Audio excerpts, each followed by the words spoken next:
everybody. It's Miss Rachel from the Morristown and Morris Township Library, and I'm here for a special Hanukkah story time. So I'm going to read three books. The Magic Dreidels and Hershel and the Hanukkah Goblins are read with permission from Holiday House Publishing, and Queen of the Hanukkah Dosas is read with permission from Macmillan Publishing.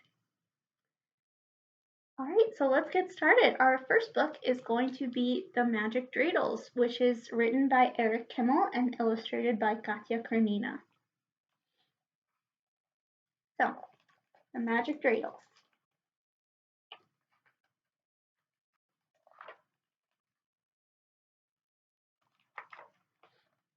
Hanukkah was coming. Everyone in Jacob's family worked hard, cleaning and scrubbing, polishing and sweeping to get ready. That is, everyone except Jacob.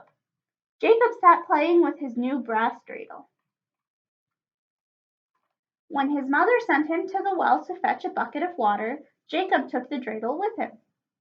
After filling the bucket, Jacob decided to give the dreidel a spin. The dreidel spun across the mossy stones and plopped in the well. "My dreidel! I've lost my new brass dreidel!" Jacob cried. "Maybe I can get it back again. Maybe I can splash it out." He started dropping rocks into the water. Now, a goblin lived at the bottom of the well. He was a peaceful goblin who never bothered anyone. Suddenly, rocks began falling on his head. The goblin rushed to the surface. "Who's dropping rocks on me?" he shouted. "I didn't mean to drop rocks on you. I just want my new brass dreidel back," Jacob replied. "I'll find your dreidel," the goblin muttered. He dove under the water. Soon he reappeared, carrying a wooden dreidel. "I can't find your dreidel. Take this one. It's magic. It spins out latkes," the goblin said. Jacob ran home to show everyone his magic dreidel. Along the way, he passed the house of Firma Sarah, the neighborhood busybody. "Why are you running so fast, Jacob?" she asked. "I have a new dreidel. It spins out latkes," Jacob told her. He spun the magic dreidel. Out came latkes, steaming hot, drenched with applesauce and sour cream. "Oh, look how muddy that dreidel is. Let me clean it for you." Firma Sarah took the magic dreidel inside her house. She came back with an ordinary wooden dreidel. Jacob took the ordinary dreidel home. "Where have you been?" his mother asked. "And where is the bucket of water I sent you to bring?" "This is more important than a bucket of water, Mother," Jacob explained. "I dropped my new brass dreidel in the well. A goblin who lives at the bottom gave me another one.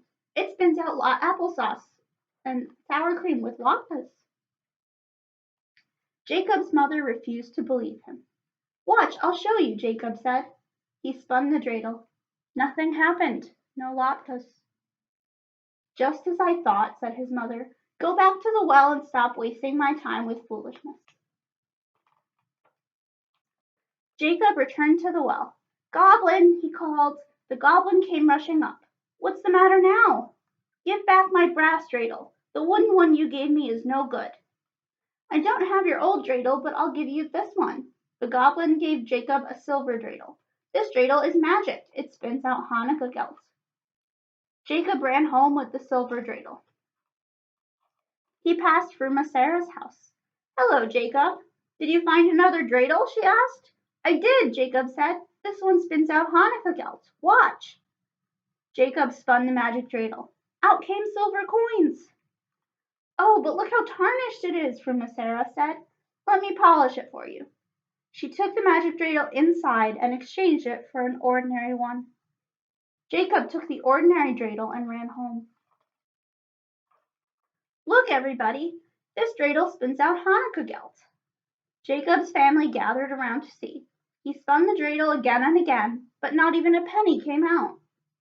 "Jacob, this is no time for foolishness," his father said. "You should be ashamed of yourself. Can't you see how hard everyone is working trying to get ready for Hanukkah? Yet here you are spending your time playing tricks and getting in the way." He sent Jacob to his room. Poor Jacob, nobody believed him. He had to prove he was telling the truth. When no one was looking, he climbed out the window and ran to the well. "Goblin, come out," he called. The goblin came rushing up. "What do you want now, Jacob?" I want my good brass dreidel. The silver one you gave me didn't work either. The dreidels work, the goblin said. Frumasera stole them and gave you ordinary dreidels in their place. So that's what happened, Jacob exclaimed. Goblin, help me get my dreidels back and I'll bother you no more. The goblin dove to the bottom of the well. He came up a few minutes later carrying an iron dreidel. Let Frumasera spin this one. She'll give back the one she stole, the goblin said. Jacob took the iron dreidel. On the way home, he stopped at Frumasera's house. I have another dreidel, Jacob said. What does it do? Frumasera asked. Come try it. Frumasera gave the dreidel a spin. Out came fleas, thousands of them. They hopped on Frumasera and began to bite. Frumasera scratched and itched. Oh, oh, oh, I'll give you back the dreidels I stole. Just make these fleas stop biting. Frumasera returned the 2 dreidels she had hidden in her apron. Only then did the fleas hop away. Jacob took the magic dreidels and ran to the well. He threw in the iron dreidel. Thank you, Goblin, for helping me, he called. I'll keep the first 2 you gave me. You can have this one. I don't need it anymore. He turned around and ran all the way home. Jacob didn't mention the magic dreidels until the Hanukkah candles were lit. Then he took them out and spun them one after another. The first dreidel spun out potato latkes. Jacob and his family ate as much as they could hold. The second spun out Hanukkah gelts. They stuffed their pockets with silver coins and invited the neighbors to share. Everyone had a happy Hanukkah that night, even Frumasera. And that's the end.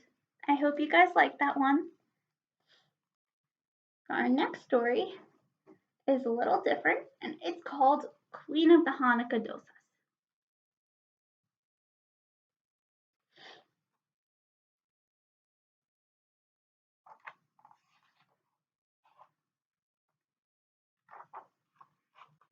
It wasn't that I didn't want my little sister Sadie to help us make dosas for Hanukkah. The problem was, she climbed too much. I explained this to my mom on Thursday. I explained this to my dad on Friday. I explained this to my Amma on Saturday. By Sunday, Hanukkah was almost here. When my family picked me up from Hebrew school, my mom smiled the whole way to Little India Market. I'm pretty sure I've never seen anyone from Hebrew school at the Indian market. And I'm almost positive I've never seen anyone from the market dropping off kids at Hebrew school. But I'm absolutely 100% confident I've never seen anyone from either place climb as much as Sadie does. Couldn't she have stayed home? I asked, but nobody answered. We scooped up 3 kinds of dal from the bulk food bins. I had just placed a sack of rice in our cart when I heard Sadie yell, up, up. I turned around in time to see her climb up a pyramid of coconut milk. Cans rolled everywhere. Come down, Sadie, said Amma, but Sadie didn't move. The little kids at Hebrew school had been practicing the dreidel song, and I guess the tune was stuck in my head. Without thinking about it, I started to sing very softly. I had a little dosa, I made it out of dal. A big grin spread across Sadie's face, and amazingly, she climbed down. At home, the dal and the rice had to soak for a long time. Sadie insisted on wearing her dreidel costume while we wrapped Hanukkah gifts and strung paper dreidels in the windows. Making Indian food that my mom ate as a kid for a Jewish holiday that my dad grew up with. That was a lucky combination. But what felt even luckier was that the house was still standing after a whole afternoon with Sadie. When the rice and the dal were ready, we pulverized them in the grinder. Up, up, yelled Sadie, climbing onto the counter to push the button. Come down, Sadie, said Mom, but Sadie stayed where she was. Was there a chance the song could work again? Just in case, I started to sing very softly. I had a little dosa, I made it out of dal. Sure enough, Sadie grinned and climbed down. Finally, I added just a little salt. Up, up, yelled Sadie, climbing onto the bench and knocking the salt out of my hands. Come down, Sadie, said Dad, but the smiling Sadie stayed put. Now I was an expert. I could handle this. One more time, I sang very softly, I had a little dosa, I made it out of doll. This time Sadie giggled when she climbed down. Monday afternoon, we all rushed home from school and work. It was time to make the dosas. Just like the Maccabees, my mom rubbed oil in a pan called a tawa, where we cooked the dosas. When my mom lit the stove, the flame burned as brightly as I imagined the temple light burning all those years ago. The dosas sizzled in the coconut oil, and our whole house smelled like Hanukkah. Amma turned off the stove, put the last batch of dosas in the still warm oven, and went upstairs for a nap. Just then, our cousins arrived to celebrate the first night of Hanukkah with us. Mom and Dad and Sadie ran outside to say hello. I followed them outside and almost didn't notice when the door clicked shut behind me. Uh-oh. Mom jiggled the doorknob. Who's got the key? Called Dad.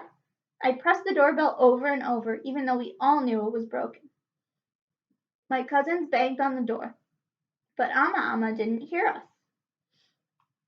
Up, yelled Sadie. We ignored her and stared at the doorknob. I imagined the bowls of sambar on the dining room table, ready for us to dip our dosas into. I could even smell the dosas through the kitchen window, which Amma had opened to let out the heat. Up, Sadie yelled again. This time we looked at her. I was too big to fit through the window, but without her dreidel costume, Sadie had a chance. Quicker than rolling cans of coconut milk, I helped Sadie out of her costume. Speedier than soaring lentils, Dad boosted her up to the window. And faster than flying fenugreek, Sadie climbed inside with Mom holding her legs. She landed on the kitchen table and waved at us. Let us in, Sadie, said my cousins, or at least wake up your grandma, said my aunt. But Sadie stayed where she was. Would my trick work with an audience this big? I was ready to try. I started the song. I had a little dosa, I made it out of doll. But this time, Sadie didn't climb down. Instead, she grinned and clapped her hands and kept looking at me, waiting for more. If only I'd known what else to sing! But it was hard to think with the smell of dosas making me super hungry. I imagined gobbling up 100 dosas, then filling my plate with more. Suddenly, I knew how to end the song. I sang, It tasted very yummy, I had to eat it all. Sadie burst out laughing. Then she climbed down and opened the door for us. Everyone rushed inside. Mom went upstairs to wake Amma. My aunt took the dosas out of the oven while my cousins and I put candles in the Hanukkah menorah. Up, yelled Sadie. Dad lifted Sadie, queen of the Hanukkah Dosas, onto his shoulders as Mom and Amma came downstairs. It's a good thing she's such a great climber, I said. I always knew her climbing would come in handy. Mom's eyes shone as brightly as the candles. Dad said, I wonder if Judah Maccabee's big brother was surprised when he turned out to be useful. I grinned as I piled dosas on my plate, filled a cup with mango lassi, and ran to join my cousins. The end. That was a really good one. I like that one a lot. And our last one is a Hanukkah classic, Hershel and the Hanukkah Goblins by Eric Kimmel. Oh, and I think I forgot to say the author of this one actually. So Queen of the Hanukkah Dosas was written by Pamela Ehrenberg with pictures by Anjan Sarkar. And Hershel and the Hanukkah Goblins is by Eric Kimmel with pictures by Trina Shart Hyman. So let's get started. It was the first night of Hanukkah. Hershel of Ostropol was walking down the road. He was tired and hungry. Nonetheless, his step was light. Soon he would reach the next village, where bright candles, merry songs, and platters piled high with tasty potato latkes awaited him. But when he arrived, the village was silent and dark. Not a single Hanukkah candle could be seen.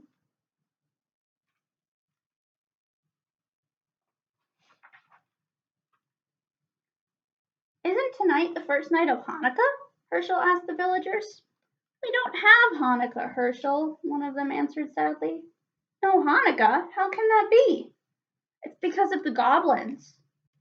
They haunt the old synagogue at the top of the hill. They hate Hanukkah. Whenever we try to light a menorah, the goblins blow out the candles. They break our dreidels. They throw our potato latkes on the floor. Those wicked goblins make our lives miserable all year long, but on Hanukkah it's really bad. Hershel knew he must help the village people. I'm not afraid of goblins, he said. Tell me how to get rid of them. It's not as easy as you think, the rabbi warned. You must spend 8 nights in the old synagogue. The Hanukkah candles must be lit each night. On the 8th night, the king of the goblins must light them himself. That is the only way to break their power. I'm not afraid, Rabbi, Hershel said. If I can't outwit a few goblins, then my name isn't Hershel of Osterpol. The villagers wished Hershel good luck. They had no potato latkes to give him, so they packed several hard-boiled eggs for him to eat, along with a big jar of pickles. The rabbi gave Hershel a brass menorah, a package of candles, and a box of matches. Then the villagers said goodbye. Nobody expected to see Hershel again. It was long past sundown by the time Hershel climbed to the top of the hill where the old synagogue stood. The crumbling building was gloomy and dark, and rusty hinges squealed as Hershel opened the door. Hershel shuddered. Well could he believe that goblins lived here. He put 2 candles in the menorah and set it on the windowsill. He struck a match and lit the shamas candle. He said the blessings and was about to light the other candle when he heard a voice. Hey, what are you doing? Hershel turned around. Here was a goblin no bigger than a horsefly, with a long pointy tail and 2 little bat's wings hovering in the air. I'm lighting Hanukkah candles, Hershel said. Tonight is the first night of Hanukkah. No, it's not. We don't allow Hanukkah. Not around here. Is that so? Said Hershel. Who's going to stop me? A little pipsqueak like you? I may be little, but I'm strong, said the goblin. Really? Can you crush rocks in your hand? Asked Hershel. The goblin laughed. Crush rocks? You're joking. Nobody's that strong. I am. Watch. Hershel took a hard-boiled egg from his pocket and squeezed it until the yolk and the white ran through his fingers. That's how hard I'm going to squeeze you if you try to stop me from lighting these candles. The little goblin's eyes opened wide, since in the dim light the egg looked exactly like a rock. The little goblin shook with fear. You leave me alone, he squeaked. Gladly, said Hershel, if you let me light my Hanukkah candles in peace. All right, said the goblin. One night won't make a difference, but you better not be here tomorrow. Big, scary goblins are coming, much bigger than I. If they catch you lighting Hanukkah candles, you'll be sorry. We'll see about that, Hershel had said to himself. He lit the first candle. On the second night, another goblin appeared. This one was big and fat and waddled like a goose. Hershel was finishing his dinner of pickles and hard-boiled eggs. Have some pickles, he said to the goblin. Pickles? Here, catch. Hershel tossed him a sour pickle. The goblin caught it in his mouth and swallowed it. Pickles are good. Do you like them? I have plenty in this jar. Take all you want. The greedy goblin grabbed as many pickles as his claws could hold, but when he tried to pull his fist out of the jar, he couldn't. I'm stuck, the goblin shouted. You put a spell on this jar to hold me fast. That's right, Hershel said, laughing, and it's a very powerful spell. You came here tonight to stop me from lighting Hanukkah candles. So now I'm going to light them while you stand with your hand in that jar and watch. How do you like that? No, no, the goblin screamed. I hate Hanukkah. Too bad. You'll have to get used to it. Hershel said the blessings and lit the candles, slowly. Then he sang all his favorite Hanukkah songs. The goblin wailed and carried on so much that Hershel finally decided to let him go. Shall I tell you how to break the spell? Yes, yes, I can't stand it anymore. Let go of the pickles. Your greed is the only spell holding you prisoner. The goblin let go of the pickles. His hand slipped out of the jar easily. How that goblin raged! He had stood with his hand in a pickle jar while Hershel lit Hanukkah candles under his nose. The furious goblin stamped his foot so hard that he shattered into a million pieces. The wind blew him away.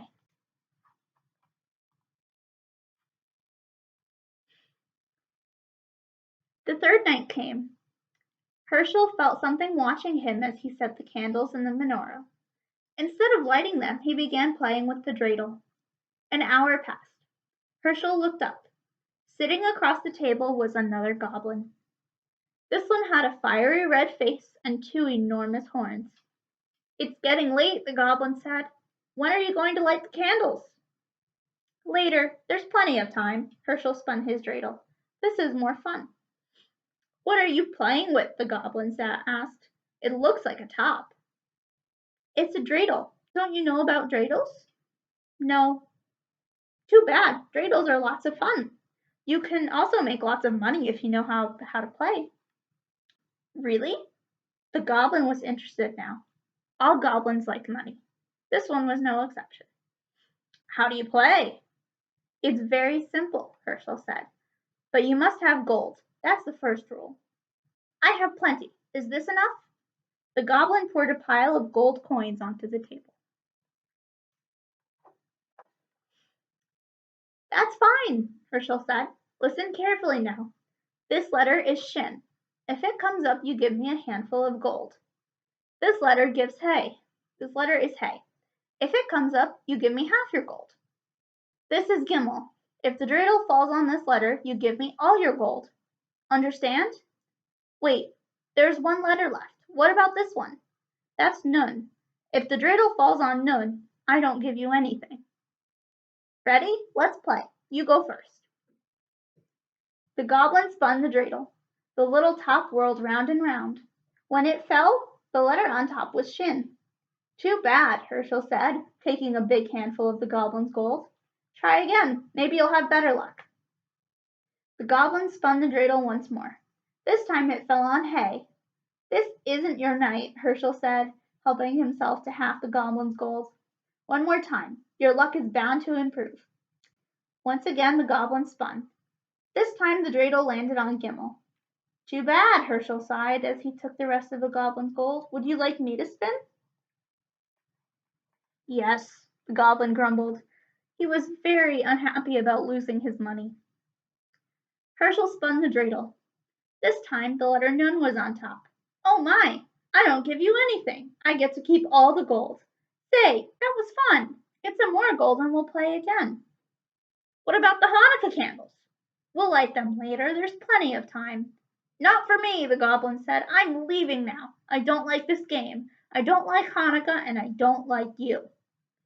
Don't go, Hershel pleaded. I know lots of games. Stay a while. We'll have fun. Goodbye. The goblin spread his wings, swooped out the door, and flew off into the night. Hershel lit the candles all by himself. On the following nights, other goblins came. One had 6 heads. One had 3 eyes. All were terrible and fierce. They growled and roared and changed themselves into horrible shapes. They tried to stop Hershel from lighting the Hanukkah candles, but Hershel fooled them all. Finally, the 7th night arrived. 8 tiny candles flickered on the windowsill. Hershel sat back to enjoy their light. Where were the goblins? Had they finally given up? Hershel felt very sleepy. His eyes closed. Suddenly he sat up. He heard a horrible sound, a voice that sounded like the cracking of bones. Happy Hanukkah, Hershel of Ostropol. Who is it? Who's there? Don't you know who I am, Hershel? Weren't you expecting the king of the goblins? The voice rose to a hurricane roar. It ripped the shingles from the synagogue roof and shattered the windows. The Hanukkah candles reeled in that savage blast, but they did not go out. You're early, Hershel shrieked. You're not supposed to come until tomorrow. The great wind died down. Don't worry, Hershel. I'm far away, but I have the power to see you and speak to you. Enjoy this Hanukkah evening, my friend. It'll be your last. Tomorrow night I will come for you. You fooled my slaves, the other goblins. Let's see if you can fool me. Poor Hershel! What was he to do? The king of the goblins was on his way, and no power on earth could stop him. Unless Hershel had an idea. It was a big chance, but he had to take it. It was the only way to save himself and Hanukkah. It was the last night of Hanukkah. Hershel set the candles in the menorah, but instead of placing it on the windowsill, he put the menorah and the box of matches on a small table near the door. Then he sat down to wait. Night fell. It grew dark as pitch inside the gloomy old synagogue. Outside, the whole world lay cold and silent. Suddenly, a great gust ripped the synagogue door from its hinges. The whole building shook. A fearsome voice spoke. Hershel of Osterpol! Did I hear something? It is I, the king of the goblins. Hershel laughed. Don't be silly. You're one of the boys from the village. You're trying to scare me. I am not a boy. I am the king of the goblins. I'll believe it when I see it. Show yourself to me. Behold, I stand before you. Do you believe me now? Hershel tried not to look. Even in the darkness he could see the outline of a monstrous shape filling the doorway, a figure too horrible to describe. He pretended not to care. It's too dark. I can't see anything. A candlestick and some matches are by the doorway. Why don't you light a few candles? Then I'll see what you really are. Indeed you shall. A match flared. The Shamas candle caught the flame. Hershel's blood turned to water at the awful sight before him, but he did not lose courage. Master of the world, he silently prayed, thou who created the heavens and the earth and the spirits of the air, stand by me now. Then he addressed the goblin. It's still too dark. What are you afraid of? There are plenty of candles. Why not light them all? A hideous hand took the Shamas candle and lit the others one by one. Hershel felt himself growing faint, but he forced himself to look. His eyes grew wider and wider as each candle caught the flame. 6, 7, 8. The king of the goblins stood before him. Now, Hershel, do you know who I am? I know you're not Queen Esther. Very funny. Enjoy the joke. It will be your last. That's what you think. Begone, or I'll take a stick to you. How dare you speak to the king of the goblins that way? I'll speak to you any way I please. You have no power. Your spell is broken. See?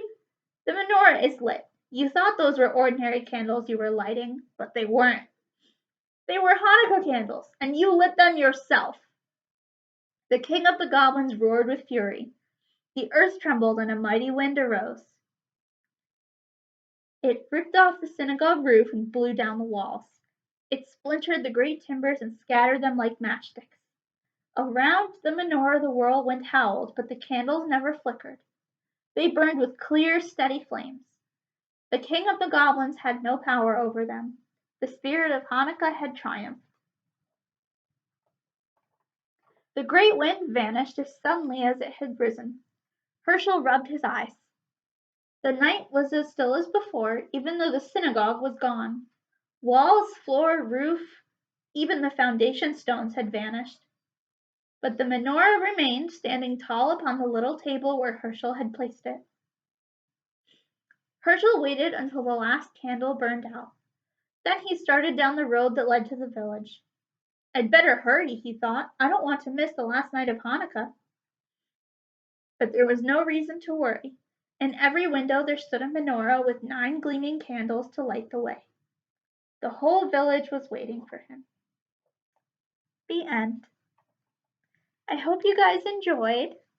That story is one of my favorites. But we've got something else because it wouldn't be a story time without a storytime craft. So this is one you can pick up in the library. It's a Hanukkah suncatcher.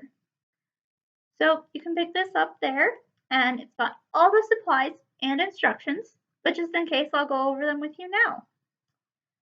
So when you open your bag, and actually attached to the back of the bag is going to be a piece of wax paper with a blue border around it. And inside the bag is going to be a menorah cutout and some tissue paper.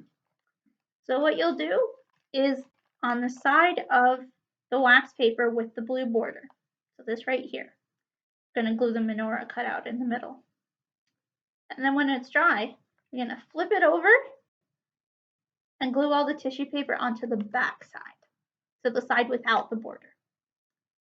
And then once it's all dry, hang it up in the window with this side facing you. You can see the light shines through it, so it looks very pretty with light coming through. And then you'll have your own Hanukkah suncatcher. So that will be at the library. I hope you guys enjoyed the story time, and I hope to see some of you at the library. Have a great day, everybody, and happy Hanukkah!